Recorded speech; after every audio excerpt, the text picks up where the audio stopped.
Happy Thursday. Hey, we haven't done a Thursday No, one in a I've been while. calling it Friday all day. I don't know where I am. I was about to say Happy New Comic Book Day, but I don't get to say that today. No, That happy day happened after New yesterday. Comic Book Day. Yeah. Well, we've got episode 36 of the year for Indie Comics Talks, and we've got 3 amazing guests on to talk about Cosmic Caveman. Ooh. We have the writer, Noah. Hi. The artist, Clint. And Hey.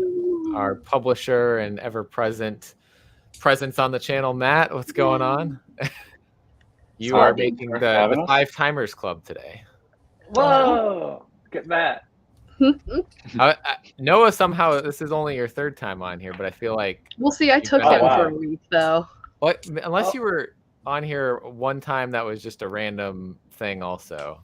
But I don't think so. I think I've always been on with Matt. Yeah. Yeah. So did Matt? What did you do for? Matt did promo before we did Dino Thrashers on this show, right? I think I did Metal Eagle solo.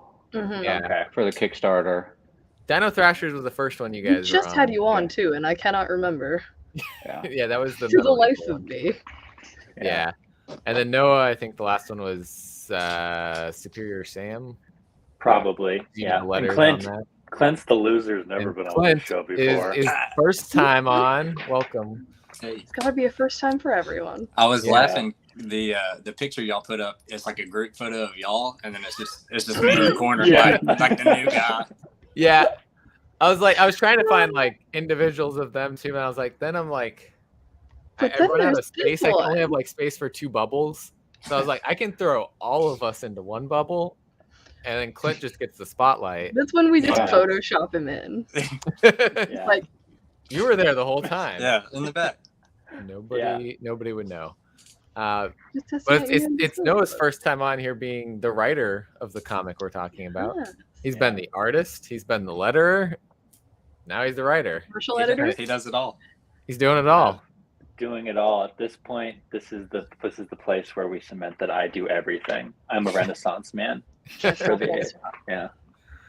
And I mean, we had Dino Thrashers where you're drawing dinosaurs, but in this one we've got dinosaurs again popping up. So let's start out. We'll come back to what the story's about, but since Clint's first time on the channel, yes, made Noah and Matt do this before. But the gauntlet.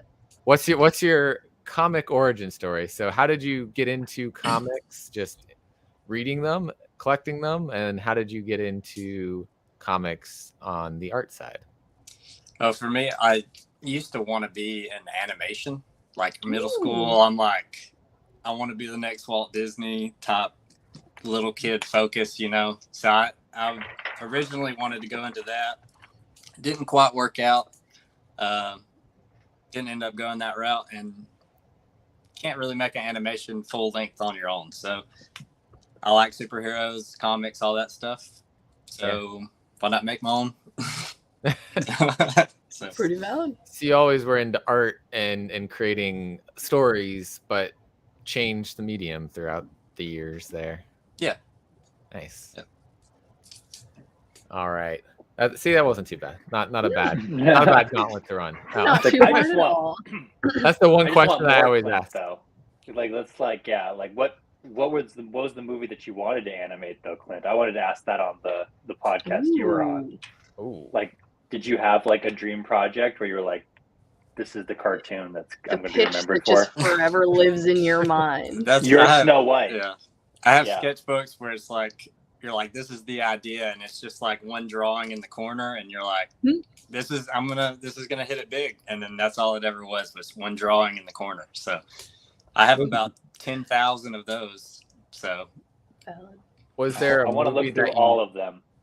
I don't care. Let's talk about everyone. What's the plot? Where is this going? Yeah. Was there a movie that you were watching when you were younger that really sparked that inspiration to become an animator? I used to heavily watch like Cartoon Network shows, Gendy Tartakovsky and Craig McCracken and all those shows on there. I really wanted to do that. eventually I kind of drifted towards like, oh, I want to do feature animation. So naturally, I got obsessed with like Pixar and Disney and stuff like that. But yeah, I feel like my heart more is for that like 2D 90s, early 2000s. The hand-drawn style animation. Yeah. Back to the cells. Okay. I mean, your art style definitely lends itself towards an animated style for sure. So if you ever end up back that way, your art's already, in that style, I feel like. Yeah, I went through a weird phase in like high school where I wanted to be like a concept artist for like video games. Ooh, yo, that's cool as hell. So I would draw like super realistic, and it was really boring for me. So I eventually like drifted back to the cartoon, more stylized. You can do cartoony concept art. Yeah. Yeah. I didn't know that then. You should look at the concept art for Star Wars Visions. Yeah, everybody had pouches that I drew. Guns. Yeah. The true 90s style. Yeah. Yep. Pouches and guns. It's coming back. Yeah. It all recycles itself slowly. Yeah.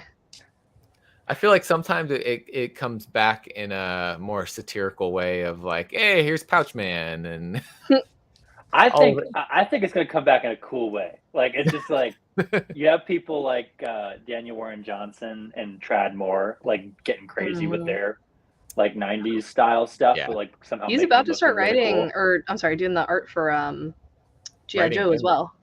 Transformers and G.I. Joe, Yeah. Which is going to be like cool. Iconic to our childhood, like equivalent, I feel. Yeah, I'm like, that's the only thing that may get me to read a Transformers comic. Is it's going to be Daniel Warren Johnson. I cannot wait to see that. Because I have now read 2 of his stories, and they're just my favorite things now. Like okay, this guy can write whatever and draw whatever, and I'm probably gonna like it whether I think I am or not. The amount of people I've had come into my shop and ask me about G.I. Joe in the past days because of that announcement, and I'm like, it's gonna be a thing. Okay. Yep. Yeah. Clint, what do you think about issue 2 of Cosmic Caveman? We add giant robots and pouches and guns and stuff like that. Dude, I'm ready. Let's do it. Yeah, make them like cave drawings on the wall first. Yeah. Suddenly, just all of these robots invade, and that's Hasbro, reach out. No joke. That might be what happens in the future because Clint and I are both such Genny Tartakovsky fans, and like he's like king of the robot smashers. So like it's just Samurai Jack and Symbiotic Titan have just so much robot massacre. So like that's what I want in a comic, and definitely why Clint and I started talking. So speaking of all this, what is Cosmic Caveman about? I could take that. I know. So we'll make Matt Caveman... answer this. No. Oh, Matt. Okay, yeah. Matt Matt have his hand up first? Okay. No, I was trying to point to you. I don't know if I'm pointing. No, I don't know where my your hand pretty fast. Yeah. Nice, Clint. Look at your space work. Yeah. Should be a little mime over here. Cosmic Caveman is about Crad. He's a caveman. That's it. Who's cosmic? He's cosmic. Yeah, he's in space. So it's about Crad, and he's on a mad dash to rescue a baby Triceratops from a crazy group of Brachiosauruses who think that sacrificing the baby Triceratops will save their planet from exploding.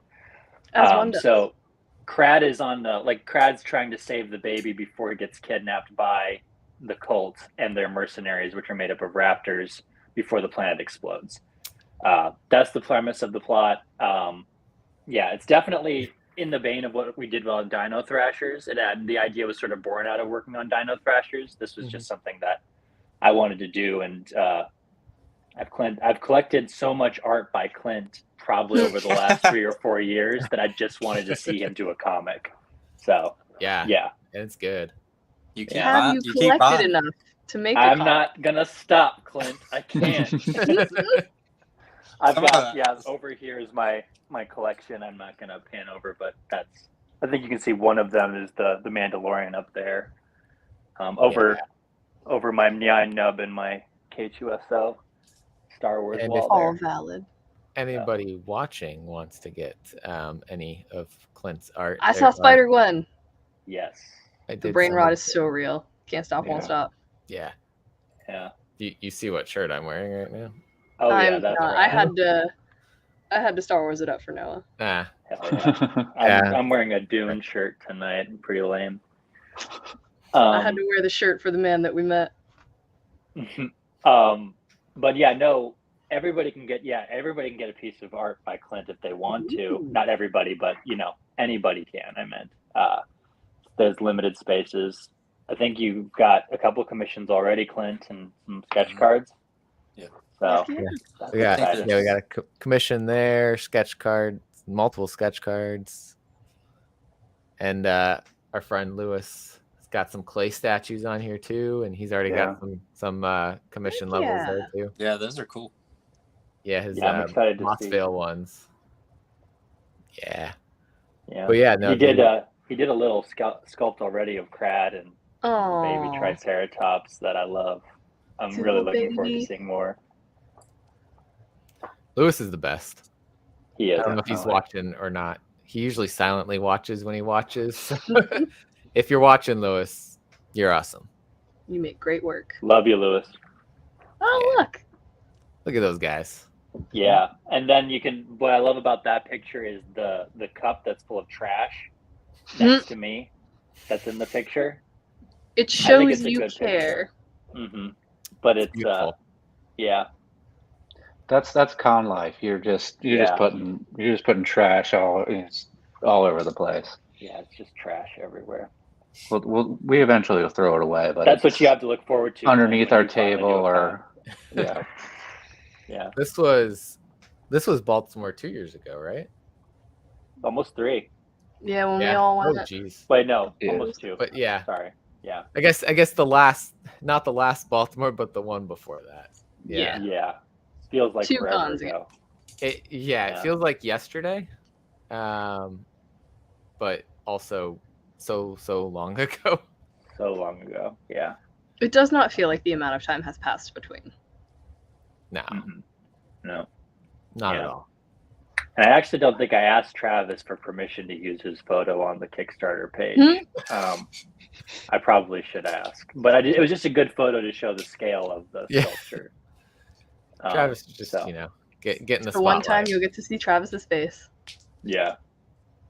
Let me come back. He did a cover. Travis, who I don't know if we got Travis on for Mossvale, but he worked on Mossvale, and he's got a cover. I with love Air the colors of the clouds. Yeah. I think he was supposed to make it and then couldn't that night. Yeah. That's Clint's cover right there. I love the color. I don't know. I like the blending of the color work on the clouds. I like the neons.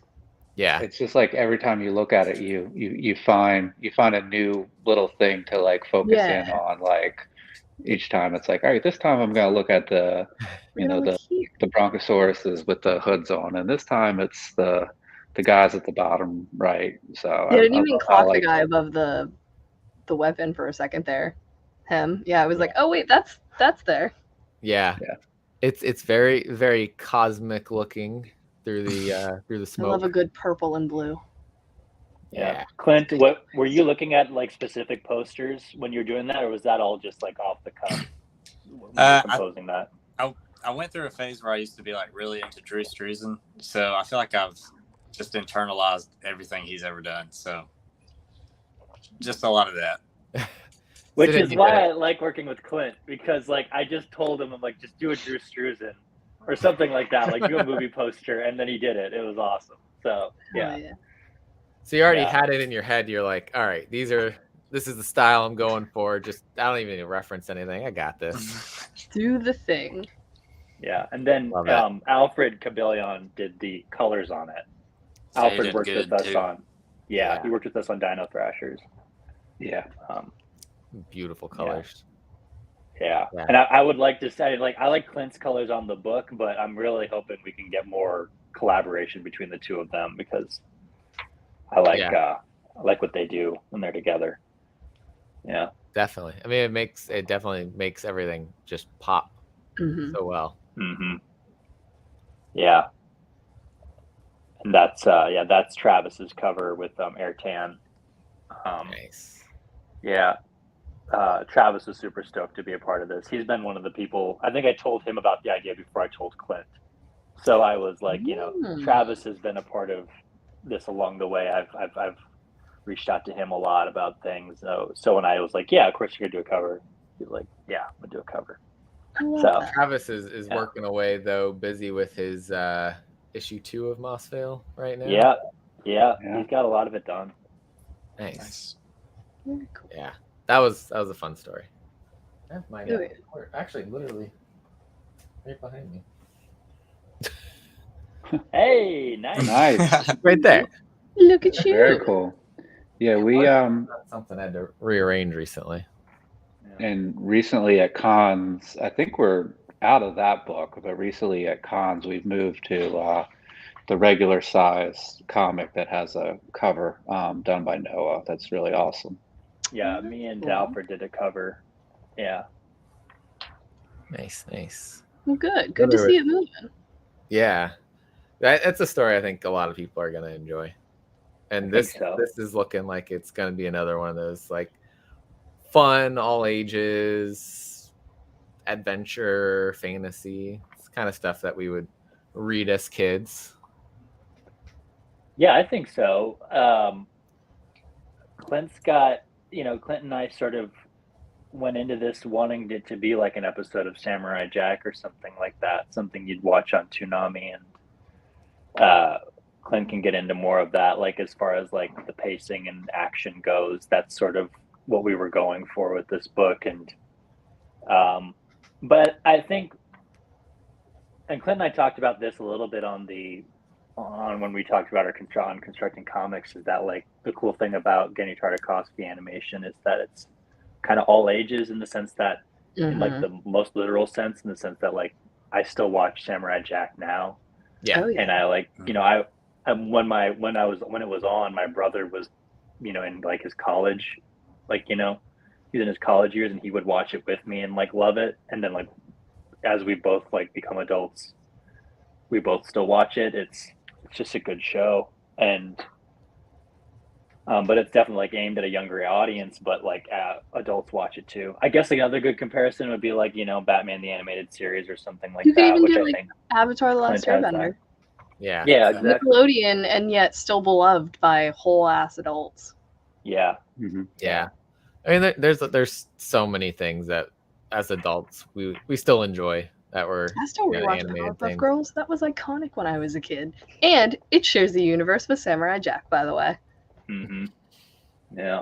Yeah.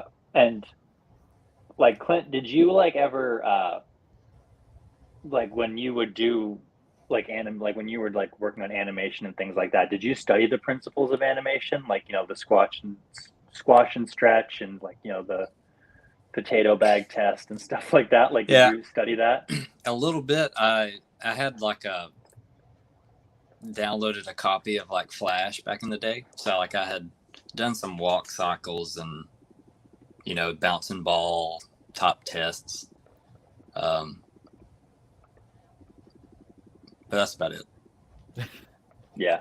Did you do a lot of storyboards like when you were working out ideas, like just like scene by scene kind of stuff? Yeah, I was like over ambitious as a kid, so I would do like storyboard, and I'm like, yeah, I'll make this 30-minute long thing, and then I would get past the storyboards, but that's basically a comic book. So yeah, you were preparing yourself for comics before you realized it. Yeah. Yeah, but all the covers on here are just fantastic. Yeah, that's one by Airtan Sehan. I like that they're all like very unique, but definitely of the same thing. Yeah. And then Matt's Metal Eagle collaborator here. Yeah, Gonzalo. I'm really excited to get that book, by the way. I'm excited about that one. Oh, guess what? Yeah. It's still in my car, dang it. I got an issue today of it. Yeah. So, but they came while I was at Heroes Con, so I've been sitting on them. soon as this weekend, I'm gonna start packing up Gemini mailers and getting them out. But Clint has a variant cover to Metal Eagle as well. So Yep. It's fun. All full circle. And it's radical. Yeah. Like it is. righteous. It's awesome. Next time I hope to be in the group photo for the podcast. Yeah. Yeah, we got all find a con to show up at together. Yeah. Make it happen. I love this one just because the baby is just clinging on to Crad for dear life as he's doing a dive into these guys. Crad's no longer holding the baby. He's just like, I need my hands free. I gotta fight. Yeah. Yeah. It's fantastic. And then Spider-Gwen appears again. Yeah, that's a sketch card. How? Yeah. You did those with Posca pens, right, Clint? Yeah, I did. I got a bunch of them right here. Nice. It's kind of such fine takes detail, getting used to. It's can't undo those on Procreate. So Yeah. Right. I'm gonna stick with my colored pencils and my watercolors. So you did you? Well, I'm sorry. Go ahead, Jeremy. I'm sorry. It's your show. I just want to ask. Oh, it's okay. You always bring good questions too. I was gonna ask. So you prefer usually to go for the digital art style versus the physical then with creation?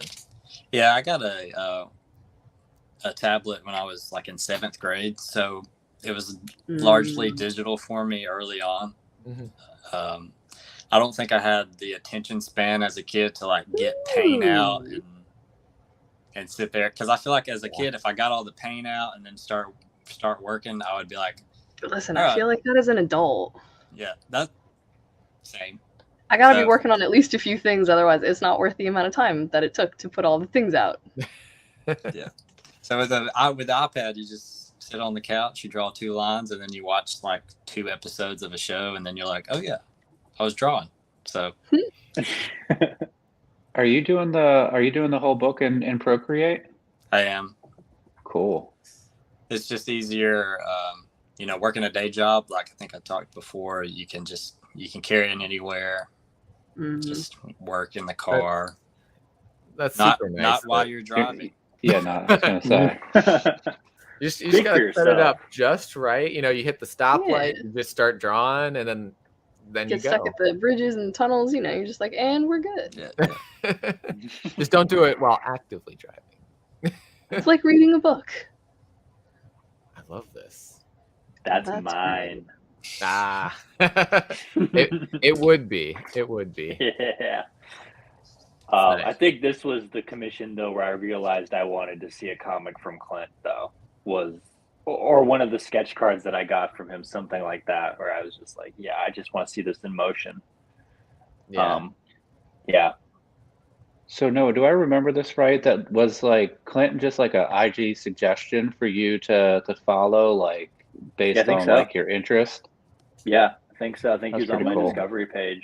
Yeah. Man, I never get cool things in my recommended. Oh. Hey, I found you through Ross Ritchie, man. That's true. Ross Ritchie recommended. Way back in the day. Yeah. When that man still posted on the internet. R.I.P. his digital presence. But yeah, I mean, it's cool how connections like that can happen. I think we've talked before about like you guys making connections at cons and such. Like I know Lewis met you guys at, was it Heroes or was it Awesome Con? It was Awesome Con. I think Noah and I had passed this table 2 or 3 times, and we're like, "Hey, we should ask this guy to make us a Dino Thrasher sculpt." And so we walked up, and we're like, "Hey, we have this book," and he's like, "I backed that book on Kickstarter," and we're like, "What?" And then from there, I think Noah went back, did a sketch of him as a dinosaur, and we showed up the next day, and he had a couple little claymation figures he had made for us. So yeah. Awesome. I remember him I think he either posted or like sent an image. I think he sent something to the group chat. Yeah, and it was like, hey, we know them. I think he had them watched on the internet before. Yeah, I think he had watched you guys on the first time, and It was like, hey, Yeah, that's so cool. Yeah, there's that beautiful cup Lewis right there. is the best. That beautiful cup. No one. It is as equivalent as the other Starbucks cup from Game of Thrones. Pretty much. Yeah. But no, I love our sculptures. I love I love the little raccoon. Tor is with us. Yeah, the raccoon is with Travis. But whenever we do cons with Travis, he brings the raccoon, which I'm very happy. Aww. Lucius is his name. I shouldn't just call him the raccoon. No, I'm terrible with names. I always forget. Well, for you it makes sense, but I've lettered that book and scanned all the art and all that stuff. So and the tail that sometimes did not exist. The tail that sometimes is there and is not there. Yeah. Yeah. Hey, what's up, Brennan? Hey, Brennan. Yeah. Miss you, man. Saw him last week at Heroes. I was gonna say, I think I remember seeing he was at Heroes Con too. Yeah. Beautiful. Yeah.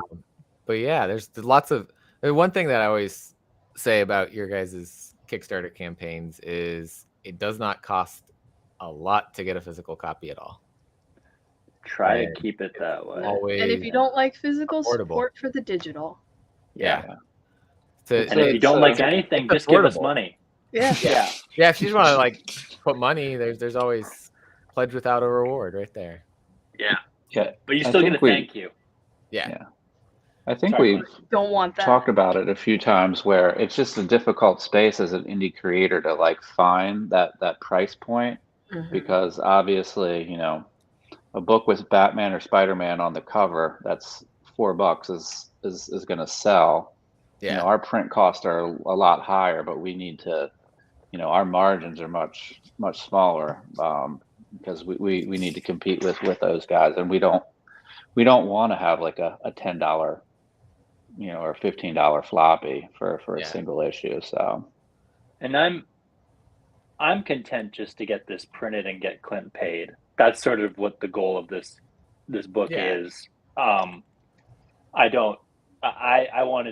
set out with this book to make something that I would want to read and reread, you know, and I like it's mostly me just making Clint dance like the dancing monkey that he is. That's all it is. I feel like that minus Clint dancing is pretty like it's more within the Kickstarter community where everyone's like, we just want to make enough to keep making it. Essentially, we want to make enough to do issue 2 and then do issue 3 and then do issue to just keep it going. Pretty much, that's all that it is. But I just love Clint's artwork so much. Yeah, and which is valid. And now it's a whole book's worth of artwork. You know what? I can't wait for it to be that and to hold it in my hands. Oh, we're at 67 backers. Can we get to 69 tonight? Oh, 2 more. Yeah. Someone want to make that happen? There's some people watching, I know. But yeah. What's up, man? We love a good product. Yeah. And a good product made by people who actually care about what they're doing and the people that they're working with. It's not just like you got assigned to this book by this editor on this chance. Right. And you have to fall within these constraints to make said thing happen. And you can't use that character because they're over in this world. Oh, I send Clint emails every day about like you need to do this, you need to do that. Stop doing this. And he just Matt's not even wrote the script. It's really annoying. And you're like, you didn't make the Transformer appear yet. What's going on? Yeah. I'm sitting here like, I haven't checked my email in a while. and why is Lucius not appearing? We need more raccoons in this story. Only raccoons. Yeah. Stay on brand. Raccoons with rockets on them. Mm-hmm. Yeah. No, it's just fun to make. That's sort of the big thing at the end of the day. And Clint's just really energetic in his artwork, which is really cool. And that's what the whole book's going to be. So it'll be awesome. Yeah. No, the art just looks fun. And the movement translates really well, I think, in your art. Like it doesn't look static and stagnant as you're reading through it. No. It's not like here is this panel. Here is this. Like it's really got that flow. Yeah. Yeah, I know that like the guys have talked about the the animation and the other influences, but the thing that really I loved was the Kirby of it. We get a big meaty fist coming at us right away on the promo. That's just so Kirby to have that fist that looks like a package of ballpark. That's what feels more vintage to me, like the old animation style. Yeah. This guy, right? Yes. All of it. Yeah. Oh yeah. The literal bulging muscle. Yeah. Johnny Bravo. Clint, did you do like figure drawing ever? Because like your characters have such great weight to them. I did. When I was wanting to go into animation, there's maybe y'all have heard of it, but there's a school in California called Cal Arts, and so a lot of Disney animators and stuff go there. And I think Genndy Tartakovsky actually had gone there. But I had read that you got to draw figures, so I'm drawing figures all the time in high school. My dad's walking in my room like, "What are you doing?" Those are some dudes. Yeah. So. And then you're just like, "Dad, I'm doing art. I'm going to be an animator." Because you're in Alabama, he goes, "Roll Tide," and walks out. Right. That's like good night there, right? Roll Tide is everything. I was surprised no one knew that one. I know sports sometimes. Yeah, you do. Yeah, you do. Yeah. Roll Tide? No. I'm a Gator. Oh no. We are over here. We're gonna end this stream now. No, I'm kidding. We're all gonna fight. SEC rivalries. Florida State and Penn State in this house. It's just like, oh yeah, we already fight over that Florida State Florida thing there. But yeah, they're just muscles everywhere on these guys. It's definitely definitely like the 90s, like big strong characters coming in, and yeah, it's fun. I like that you can tell that even the dudes in the robes are jacked. Yeah. Yes. It's like, I'm peaceful till I'm not. What you hiding under those robes? Don't worry about it. Muscles. God's honest truth. That's what. Yeah. Well, we got more muscles hiding under here. We know. Yeah. Yeah. What I like about this, I like that there is like I like that Alan is the yellow character and that complements the purple and Perrin and Connie really well. And I like Connie's pink flourishes and the little turquoise flourishes on Perrin's costume as well. Mm-hmm. Do you have a palette that you like to stick to, Clint? Like that you found that works for you, or did you create a whole new palette for Cosmic Caveman? I usually will just fool around until I find one that I like. So, that's digital. You can change the color in 2 seconds. So I try to do things that go together in my mind, but I mean, I'm no master at color or anything, but you are. I mean, the design on all of these, the colors does really shine through. Yeah. Connie's my favorite. One thing I tried to keep in mind with Crad and the baby was, I knew that they were going to be together a lot, so I didn't want him to be like wearing blue pants, holding a blue baby. Yeah. So I kind of try to keep stuff like that in mind. But you have to think about like further on, because like when you're drawing a caveman, you're like, you're not thinking about the book per se, and then you're like, well, there might be a scene where he's on his knee or something. I don't know. So yeah. So I know that we see like the character designs, but did you? I think are they called turnarounds, where you do front, side, back, like of the characters and stuff like that, or did you just do like one design? For most of them, I did one. I've never actually shown Noah, but there was a turnaround that I had done. That was like, it's not finished. It's not finished. It's sketchy, but I'd still like to see it. Yeah, but not now. Obviously, I don't want to put you on the spot, but I'm putting you on the spot. I'd like to see it. You're like, show me, but you don't have to show me. But show me. Show me. Yeah. No, this is making me really excited. We have a thing going on right now. Clint posted Draw This in Your Style for Crad, and we've been getting a lot of cool submissions for that. Oh my god! Oh wow! Not only is it turn around, it's moving. It's not finished, but it's a whole animation.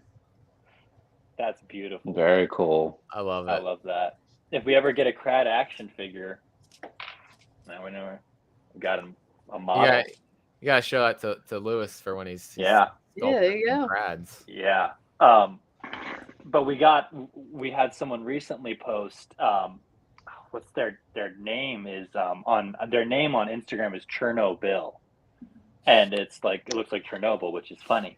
And but how he did like a ton of like character sketches of how he would draw out Crad. It was awesome. And so I'm in like heaven right now with like all the art that we're getting, because it's like I got Clint's art that I'm looking at all the time, but then we have all these other people bringing their style to Crad right now. It's just awesome. I love it to death. Filing it away for later variant cover use. It's going to be in the digital copy. All of it's going to be in the digital copy. Oh, that's dope. Like a little like artwork thing in the back. That's dope. Mm-hmm. Yeah. I'm really excited for that. That's awesome that you're doing that. Yeah, if we can get, I'm hoping we get funded, but if we get a little bit more, I'd love to add extra pages onto the book to put Clint's character sketches in there and then maybe some additional artwork. But right now we're trying to keep it tight just so we can get this funding goal. So it's 20 pages right now, and it's all Clint's art, and it's all story. So it's just, that's the goal, to get that funding first. But if we could get over it, that's there are a couple stretch goals we have in mind. One would be really cool, would be prints. The other one would be to add more pages onto the book. Yeah. I found Chernobyl. Chernobyl's style is rad. Yeah, I love it. Yeah, his Crad is so good. Yeah. I like that the dinosaur's in a little carrier. Yeah, he got him in a little sack. A little baby buggy. Yeah, I see there's like all kinds of like sketches, and there's like another version. Like yeah, those are awesome. They're all awesome. I'm so glad some like minor like early Gorillas art style vibes. Yeah. What's that guy's name? Jamie Howlett. Jamie Howlett. Yeah. I see. The only reason I know this because they just released an art book, like a full ass like bougie book, and we've got a ton of them, and I've been flipping through it because I love the Gorillas. But it reminds me of like the early stuff Jamie used to do, like way back when I was in like middle school. Clint, do you like Gorillas, like Jamie Howlett stuff? Oh yeah.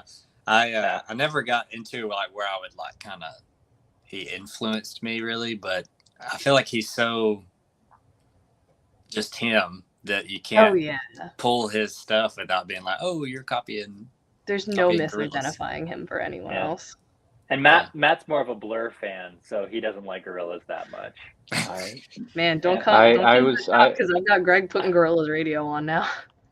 I was there for the whole Britpop Oasis Blur thing, and I was clearly Team Blur during all of that. So that's an old man joke, if ever there's an old man Team joke. Team Britpop forever. I gave that to you, Matt. Yeah. Love it. But I'm an old man, so that's why I can make jokes like that. So it works. Yeah. But no, I'm just really excited right now. I'm living my best life as a comic book writer, getting art and things. Yeah. Yeah. When you're lettering, I'm sorry, Jeremy, go ahead. No. I'll add mine later. Go ahead, Matt. Okay. So you lettered the first 5 pages. Did you, when you scripted those out, when you see like Clint's pages, did you make any changes in the way, the wording or the lettering? You're like, hey, I don't actually need him to say this here, or like I can change some of the wording around? Yeah, actually, like how I wrote the script with the dialogue specifically, I knew that like I did a couple of passes on the first 5 pages to give to Clint, and then, knew that I would get to do a second pass with the lettering. Having, that was something I learned that was okay to do from a lot of the people we've had on Constructing Comics, because a lot of the people on that, the writer will pull double duty as the letterer as well, and use that as a chance to go back and redo things. But even smart. we had just had Eric Freitas on again for Urges, but Eric talked about how he made revisions to all his scripts, whether it was like his creator-owned stuff or it was Judge Dredd or Godzilla. He was editing his scripts up until he gave it to the letterer. And then even sometimes after the letterer gave him something back, he would submit a change. So I think that makes sense, like, because that's like, and Clint, you can kind of probably have heard this before too, but like a lot of designers and artists really should follow the product until it's in your hands, basically. Like that's so important to follow it to each stage, but also to keep in mind that like this isn't set in stone. And I think even with like giving the script to Clint, I was just sort of like, I wrote a script, but I just wanted to see what Clint would draw. But I also didn't want to like leave him hanging with just like vague descriptions of things. But no, it's along the way, like change is sort of what makes this so exciting, and the ability to like improvise and make last minute decisions and things like that. So, that was a long answer. Sorry, Matt. No, that's cool. If I could just ask one more before. So Clint, have you, I know we talked about your animation background and storyboarding, but like one of the things that, and I've learned this from working with Noah, is you have to sort of think about when you do the art, you're going to have to leave a little bit of negative space for the word balloon. Was that something you had to think about here? Yeah, I tried to leave. I mean, I don't know how big of a bubble he's got in mind, so hopefully he's not like cramming one in there angry in the middle of the night being like, but I try to keep stuff like that in mind. I feel like Noah would be more just mad that he has to cover your art. Yes. Not that you didn't leave him room, but he'd be sad about covering up the beautiful art. Yeah, well, I think one thing that's good about this is a very fast-paced, not that it's a good or a bad thing, but it's not actually very dialogue heavy as well. So it's I don't love a comic. He's a caveman. He gets right to the point. He doesn't he doesn't go on a soliloquy or anything like that. So. Yeah. And if you check out some of the the language he uses, it's very very much a caveman talking. Yeah, which I love. Classic caveman speak where they just use their names in place of their pronouns and things like that. Like that's amazing. Just always think of the episode of The Office where Kevin is just like, why use many word when few word also work? Yes, exactly. Now, no, when you wrote that, did your brow like just start coming out and Oh yeah, I've watched like Aaron Sorkin talk about how he. Yeah, exactly. Aaron Sorkin talks about how he speaks all his dialogue in the mirror. That's me, like back, in my bathroom, just like just into it, talking like crad. I got a big stick too, so like suddenly hunched over a little bit. Oh yeah. Please tell me you physically broke it off the tree just for like feeling that bond. I'm not that strong. Oh. But Get strong like crad. Yeah, you gotta get strong like crad. No, just make a comic. Yeah. The stick that you wield is a pencil. Ah, yes. Mightier than the sword or the stick. Yeah. The pen is mightier than the giant purple club. Oh yeah. It is purple. That's so cool. I like it. Yeah. It's very cosmic. So there's something going on with that club because it can make lasers bounce off of it. I don't know what's going on with it. It can't be all wood. It's just petrified wood, y'all. I mean, dinosaurs always got to follow along to find out. This is historical documentation right here. It is. Yeah. I love that he's able to deflect laser bolts with his club so much. That's the next Luke Skywalker. Yeah. But what also I like is that the finishing blow in this fight is just him headbutting the guy so hard that his helmet shatters. I think that those two panels right there in the middle, like right before the end, are just like probably my two favorites. Classic caveman right there. Classic caveman. Yeah. Why use the giant? He thinks with his brain. You know. Yeah. It's strong. Can smash. Yep. Crad use brain.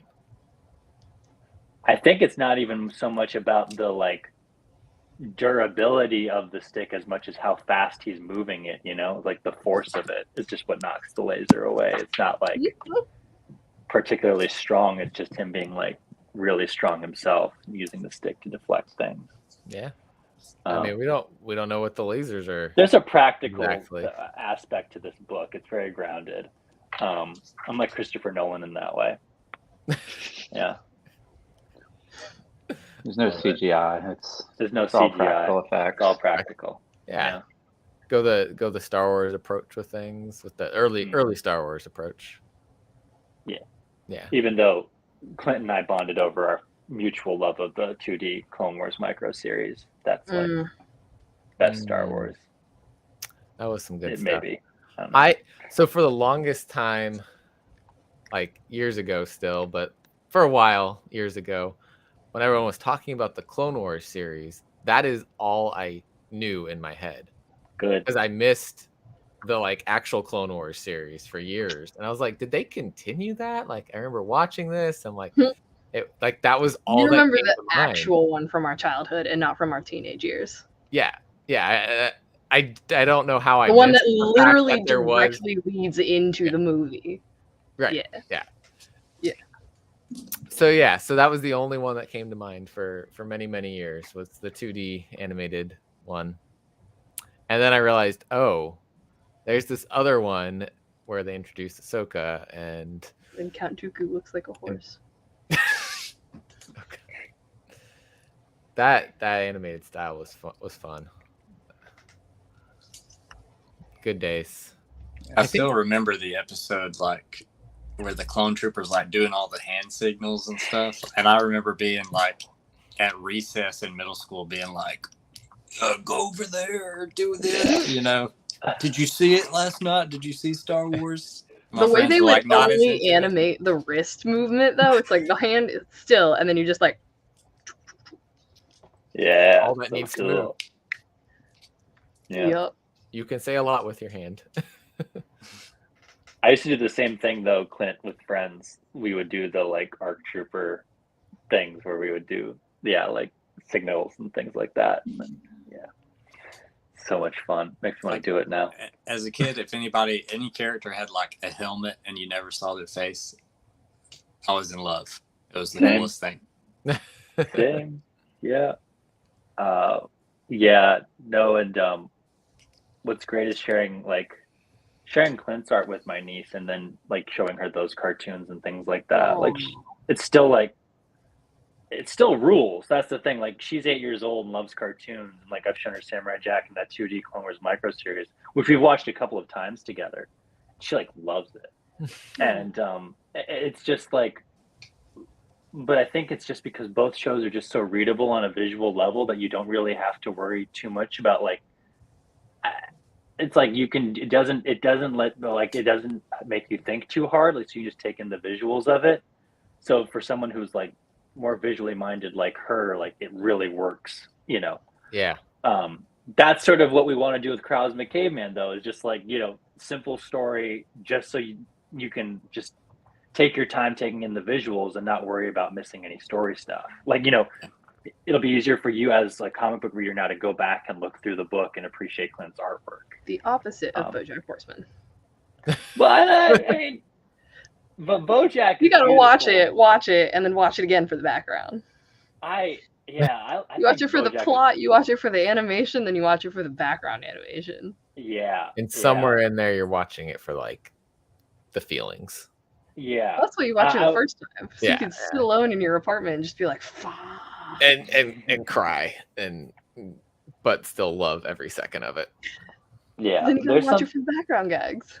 Yeah, but I think BoJack is kind of similar, like visually. Like, there's a lot going on in the dialogue, but I think the visuals in that show just keep me coming back, and along with the story. That show just hits on every level, I think. I could just watch any episode of that, like, anytime. Yeah. Mm-hmm. Yeah. The color ink. I like that. I like that phrase. Who's that person commenting? Pretty good description. Yeah. That opening credits is really just Technicolor angst. Yeah. Are we getting any Technicolor angst in Cosmic Caveman? Oh, it's all Technicolor angst, right, Clint? Sure. He's got to protect the baby. What emotions does Crad have? Smash. One, caveman. Caveman. He's gotta smash the angst away with the club. He does, like we all do. 20 years they'll be like dissecting our book. Yeah. Like, it's about the inner struggle.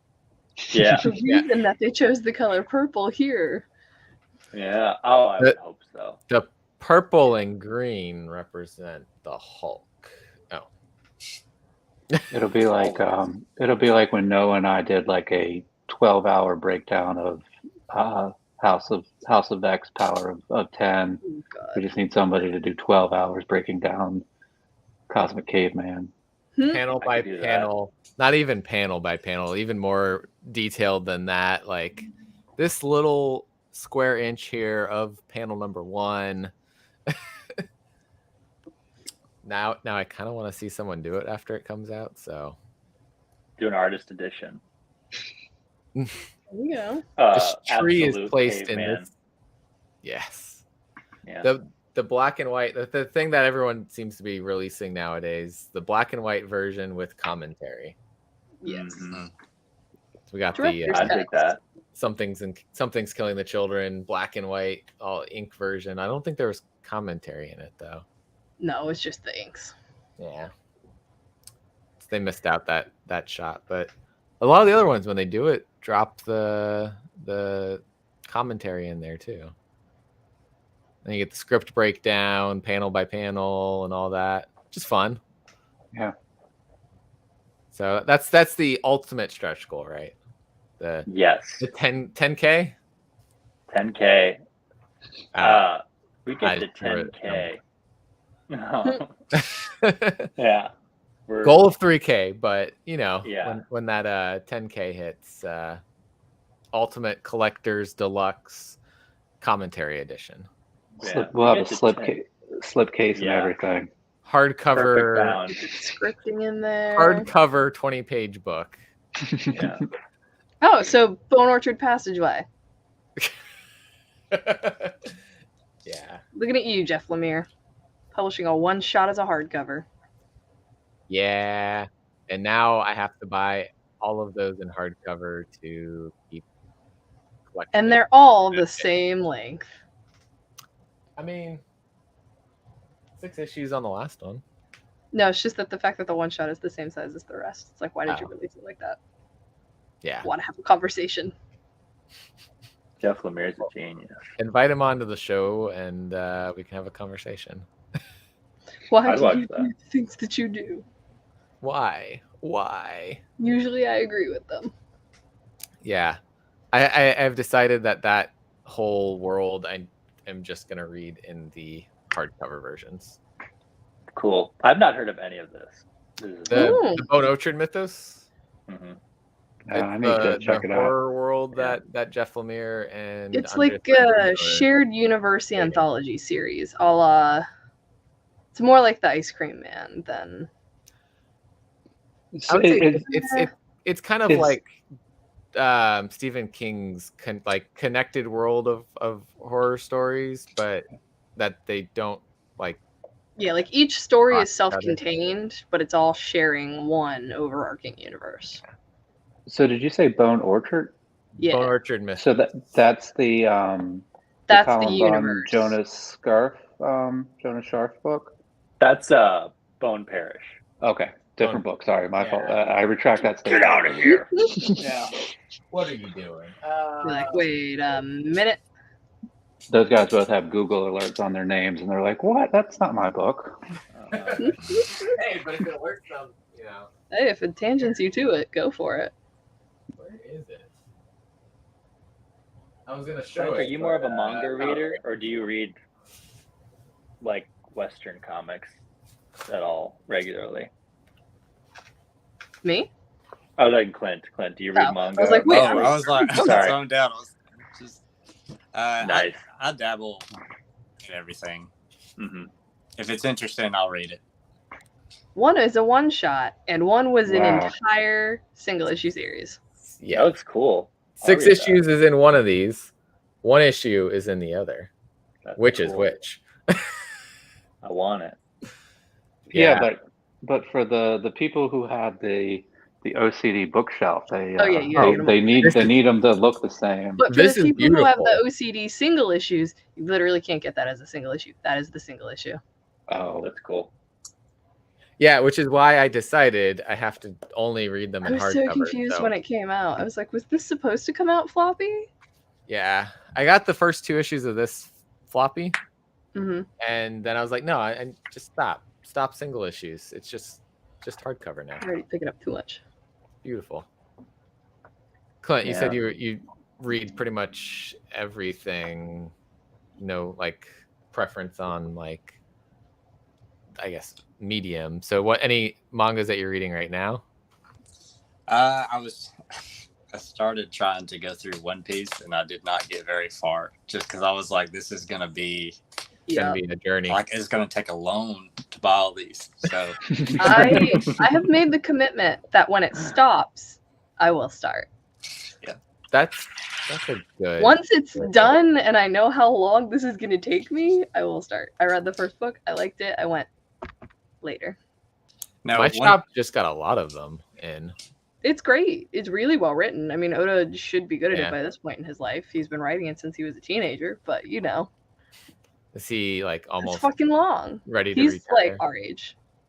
Oh shit. That man is a child still and not 50 like I thought. I'd assumed if he'd been doing it since he was a teenager, he'd be like 50s. Because I feel like One Piece has been around for pretty young. A long time. Because he started writing when he was un bébé. Just new at the age of 13. He's like, this is what I'm going to do for the rest of my life. Writes One Piece. I would have like what have I done with my life? I would have anxiety that I would die before I could finish. It's more the fact too that he has not stopped. He's taken like 2-month breaks over the entire course of this book. Yeah. And now he's taking one because he's having eye surgery and he physically has to. I feel like there's just that pressure over there that like they can't stop. Nope. Do you guys feel that pressure as creators on Kickstarter? Sometimes when I close my eyes, I just feel like Noah's like looming over me. I'm just like, what you got today, Clint? I need to see more. Yeah. I don't like. I mean, I think maybe just because I have the privilege of having a day job that pays the bills, don't have it like, this is like more of a hobby than anything. I don't feel that pressure looming over me, but it's like, it's very romantic to think of that in a way, like, like you're just that committed that's like, of course I can't stop because the story needs to be told, and I'll die telling this story because that's how much it means to me. It's like, obviously not realistic, but it is like not like realistically healthy, I guess, but romantic in an artistic way where it's like, that's the dream, to be able to just make your story until you're done making it, so your hand falls off and you can't draw anymore. Until life says enough of you. It does that sometimes with mangakas. It does that sometimes. Matt, do you feel that way? Do you feel like if you could just keep writing the same, like Metal Eagle, until you're done, would you do that? It's weird, mostly as a writer. I feel like I could have a bunch of projects going on, but it's really easy for me to say caveman jumps off of a cliff and fights dinosaurs, but it takes you guys a day or two to turn it around. So yeah, if money was no obstacle, and I could just pay people all the time, we would be doing stuff all the time. I see people who go to Kickstarter monthly, maybe bi-monthly. I would like to get to that point, but right now we're probably like once every 6 months we're going back to Kickstarter with something new, which is still pretty impressive. Say like the Metal Eagle and this coming back to back. I know Metal Eagle's kind of your separate thing, Matt. Versus the Ageless Press publishing. Like you got a couple things in the kitchen. Your toes in a little bit of water. It's good to have the two different Kickstarter platforms, the one that I do personally and then the ones I do with everybody else, because again, I don't like to start another project until everything from the previous project is out the door.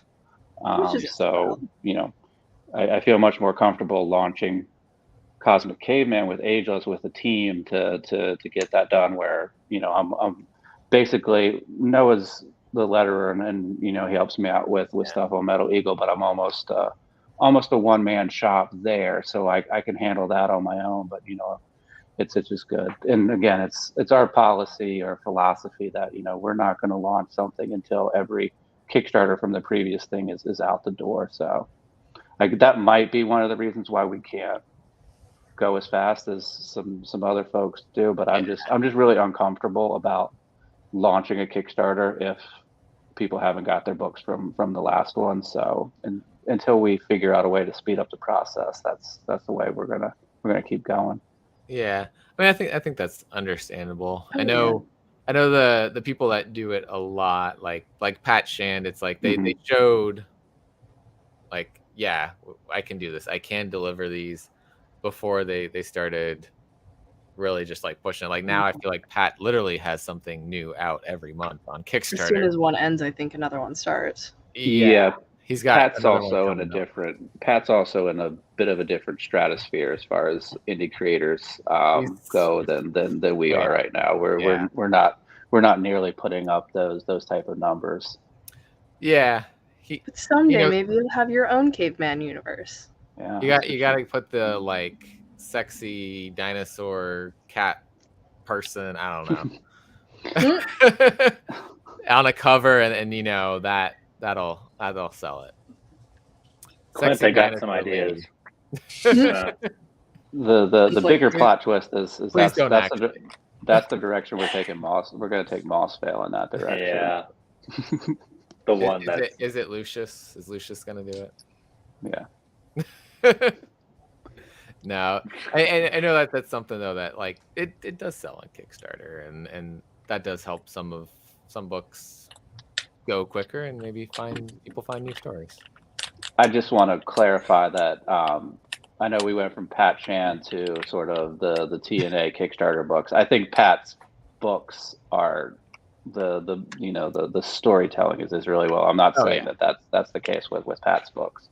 No. Yeah, no. His are. He uses some of that on covers, and it's great. But the stories inside are always. Yeah, definitely. Like, I've cried more than once reading Destiny New York. Is good. Yeah. Yeah. But yeah, I don't want to hold you guys up all night. I know it's later on the East Coast than it is here in Central Time. Where can everybody find you guys and see what's going on with Cosmic Caveman? What's your internet spaces? Yeah, I know. Noah's already got it right there.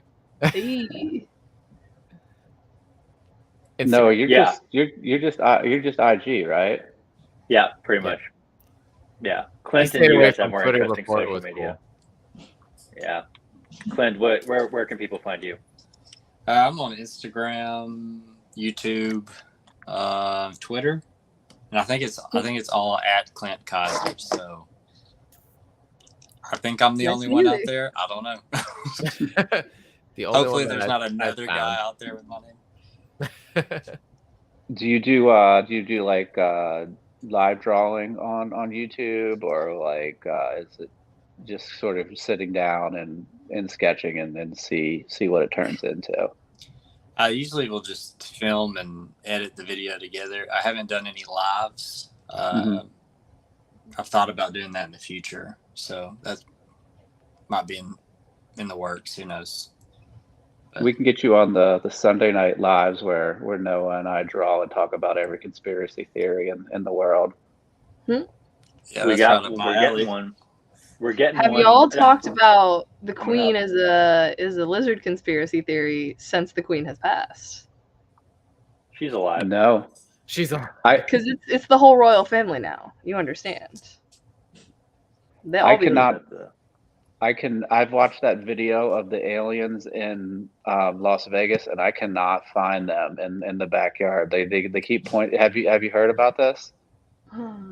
There's like body cam of a police officer, and you can see this like orange or purple like comet like fly over the street, and they go running towards it, and the guys are claiming that there's two aliens in their backyard, and there's people are trying to dissect the video. It's a cell phone at night, and it's just but I want to believe like Fox Mulder that there's some aliens back there, but I just can't see them.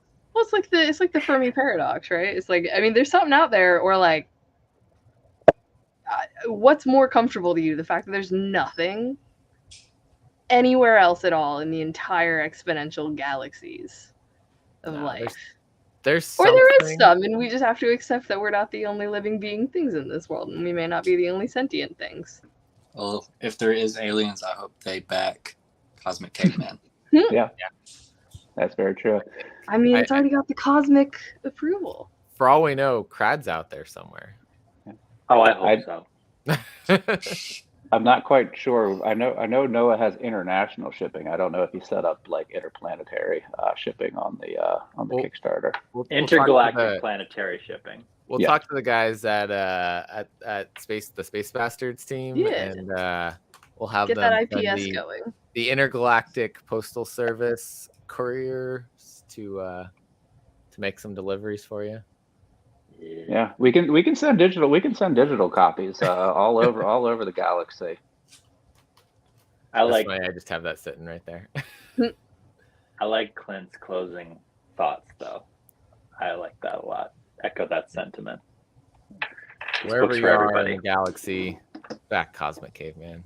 Yeah. There's something everyone can find enjoyable in the book. Yeah, I think so. Yeah. So I got that link down there. If you're watching this later, if you're watching right now, it's in the chat. I think that direction's the chat.